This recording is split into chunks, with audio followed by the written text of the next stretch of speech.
In front of me is Samsung Galaxy Tab S6 Lite, and today I would like to show you how you can download and apply Rosemary font.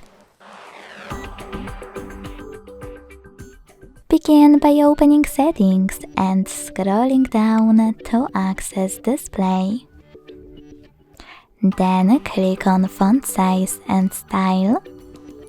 Go into Font Style and click on Download Fonts. Now it's time to download Rosemary 1 by hitting it and tapping Install, or by clicking on this icon right next to it.